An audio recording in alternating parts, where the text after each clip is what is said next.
ये लड़ाई वर्तमान के साथ साथ भविष्य की भी लड़ाई है। मीरा भाईंदर महानगर पालिका ने मूल रूप से डेवलपमेंट प्लान बनाना चाहिए था, जिस पे नागरिकों की लोकप्रतिनिधि की विचारधाराओं को समाविष्ट करके सरकार के पास मंजूरी के लिए भेजना चाहिए था। लेकिन जो हमारे थाना में ईडीटी पे बैठे उन्होंने प्लान बनाया, उसने कॉपी पेस्ट किया है और गूगल पे जाके प्लान बनाया, जो छोटी छोटी बारीक बारीक चीज़ें और बड़ी बड़ी चीज़ें जो है नज़रअंदाज हुई है। किसी भी शहर का डीपी प्लान भविष्य के 20 वर्षों को देखकर बनाया जाता है, क्योंकि अभी जो जनसंख्या है वह आने वाले 20 वर्षों में बढ़कर कितनी हो जाएगी, इस विषय को लेकर मीरा भाईंदर का डीपी प्लान जो प्रस्तावित किया गया है, नया आने वाला है, ये इस डीपी प्लान का यहाँ के पूर्व विधायक नरेंद्र मेहता ने विरोध करते हुए उसे रद्द करवाने की मांग को लेकर आंदोलन किया। मीरा भाईंदर में डीपी प्लान में खामियां होने के कारण 12 दिसंबर को भारतीय जनता पार्टी के नेता नरेंद्र मेहता दर्जनों पूर्व नगर सेवकों, भाजपा कार्यकर्ताओं के साथ तथा स्थानीय नागरिकों को लेकर एक विशाल जन मोर्चे के माध्यम से सड़क पर उतरे तथा मीरा भाईंदर के महानगर पालिका के कमिश्नर व वर्तमान में प्रशासक दिलीप ढोले से प्रतिनिधिमंडल के माध्यम से मिलकर उन्हें ज्ञापन दिया तथा इस खामियां युक्त प्रस्तावित नए डीपी प्लान को ही रद्द ही करने की मांग की, क्योंकि इस डीपी प्लान में कत्ल खाने का भी प्रावधान है और मीरा भाईंदर में अधिकांश लोग शाकाहारी है, इसलिए कत्ल खाना भी लोगों को नागवार गुजर रहा है।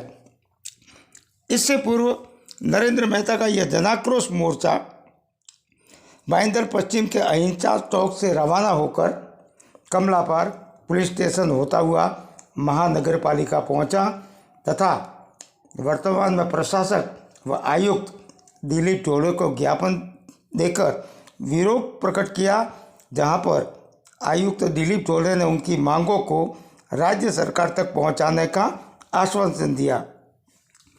मेहता ने संदेह प्रकट करते हुए बताया है कि पुराने डीपी प्लान में आरक्षित स्कूल, कॉलेज, गार्डन, मैदान तथा महानगर पालिका की प्रस्तावित इमारतों को भी हटाकर 8 जोन में परिवर्तित कर दिया है, जिसको लेकर संदेह पुख्ता होता है कि यह किसको फ़ायदा पहुंचाने के लिए किया गया है। भाजपा के पूर्व विधायक नरेंद्र मेहता के इस मोर्चे में पूर्व महापौर ज्योत्सना हंसनाले, डिम्पल मेहता, उप महापौर हसमुख गहलोत, वरिष्ठ नगर सेवक ध्रुव किशोर पाटिल, सभागृह नेता प्रशांत दलवी सहित तमाम दर्जनों भर नगर सेवकों ने भी इस जन आक्रोश मोर्चे को समर्थन देकर नरेंद्र मेहता के इस आंदोलन से जुड़े भाईंदर में यह एक तरह का ऐतिहासिक मोर्चा था। लोग तरह तरह की कयास लगा रहे थे, शायद ऐसा भी सोच रहे होंगे कि नरेंद्र मेहता का यह मोर्चा विफल जाएगा, लेकिन इस मोर्चे को देखकर यह समझा जा सकता है कि आज भी मीरा भाईंदर में नरेंद्र मेहता का वजूद है। ये देखिए, यहाँ पर राष्ट्रीय बजरंग दल के कार्यकर्ता भी इस मोर्चे से जुड़े हैं। इस प्रकार की कई संस्थाएं इस मोर्चे से जुड़ी है, उन्हें भी ये कत्ल खाना नागवार गुजर रहा है। तो कहने का अर्थ यह कि तमाम संघर्षों के बावजूद आज भी मीरा भाईंदर में नरेंद्र मेहता हावी है और विधायक न रहते हुए भी उनकी यहाँ पर तूती बोलती है। इस विषय को लेकर नरेंद्र मेहता ने क्या कहा वह भी हम आपको बताएंगे। फिलहाल यह मोर्चा एक ऐतिहासिक मोर्चा बनकर रह गया। देखिए, ये लड़ाई वर्तमान के साथ साथ भविष्य की भी लड़ाई है। मीरा भाईंदर महानगर पालिका ने मूल रूप से डेवलपमेंट प्लान बनाना चाहिए था, जिस पे नागरिकों की लोकप्रतिनिधि की विचारधाराओं को समाविष्ट करके सरकार के पास मंजूरी के लिए भेजना चाहिए था। लेकिन जो हमारे थाना में ईडीटी पे बैठे उन्होंने प्लान बनाया, उसने कॉपी पेस्ट किया है और गूगल पे जाके प्लान बनाया, जो छोटी छोटी बारीक बारीक चीज़ें और बड़ी बड़ी चीज़ें जो है नज़रअंदाज हुई है। ये बड़े दुख के साथ कहना पड़ता है, ये देश की पहली महानगर पालिका है जो अपने ही प्लान के अंदर, मतलब खुद के शहर के प्लान के अंदर ही ऑब्जेक्शन डाल रही है और सजेशन डाल रही है। मतलब प्लान किसका? तो मीरा भाईंदर म्युनिसिपल कॉरपोरेशन का। ऑब्जेक्शन सजेशन कौन डाल रहा है? तो वही डाल रही है। इससे बड़ा दुर्भाग्य हमारा क्या हो सकता है? तो महानगर पालिका को भी विश्वास में नहीं लिया गया, यहाँ के जो बड़े बड़े नेता हैं उनको भी विश्वास में नहीं लिया गया, सभी की बातों को अनदेखा किया गया।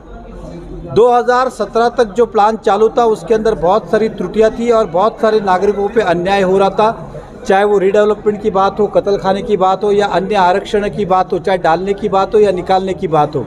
हमने सोचा था जब नया प्लान बनेगा तो इन सब चीज़ों में सुधार ना करेंगे, लेकिन ये प्लान कॉपी पेस्ट किया गया है।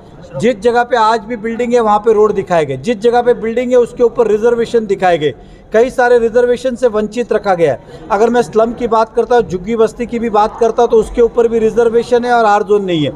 ना इसके अंदर IT हब दिखता है, ना इलेक्ट्रॉनिक पार्क दिखता है, ना कॉर्पोरेट कंपनीज के लिए, ना उद्योग के लिए जगह दिखती है, ना पशु पक्षियों के लिए हॉस्पिटल दिखता है, ना दफन भूमि दिखती है। कई सारे मुद्दे मैं कहूँगा तो बहुत लंबा समय जाएगा। 5000 से ज़्यादा नागरिकों ने इसके अंदर ऑब्जेक्शन सजेशन दिया है, सभी पॉलिटिकल पार्टी दिया है। और ये दुख की बात है कि नगर पालिका ने भी अपना ऑब्जेक्शन दिया, क्योंकि वो भी नहीं है। इसलिए सरकार से हम ये विनती करना चाहते हैं, इस आंदोलन के माध्यम से उन तक ये बात पहुंचाना चाहते हैं कि ये प्लान मीरा भाईंदर के हित का नहीं है, यहाँ के नागरिकों का भविष्य जो है अंधकार में चला जाएगा। इसलिए इस प्लान को रद्द किया जाए, चाहे कत्ल खाना हो, चाहे एजुकेशन हब हो, चाहे आरोग्य की बात हो, चाहे स्लम की बात हो या अन्य बात हो, इन सब मुद्दों के हिसाब से रद्द होना ज़रूरी है। तो हमने आज कमिश्नर साहब को आंदोलन के माध्यम से निवेदन दिया है ताकि सरकार तक अपनी हमारी बात पहुंचाए। हम कोर्ट में भी गए, रिट पिटीशन दाखिल किया है, साथ ही साथ हम समय समय पे रास्ते पे भी आएंगे, सरकार को भी मिलेंगे। आज शाम को मुख्यमंत्री जी मीरा भाईंदर में किसी कार्यक्रम में आ रहे, हम पूरी कोशिश करेंगे इस विषय के लिए उनसे समय ले और 5 मिनट के लिए उनसे मिले और मीरा भाईंदर की गतिविधियों से अवगत कराएं।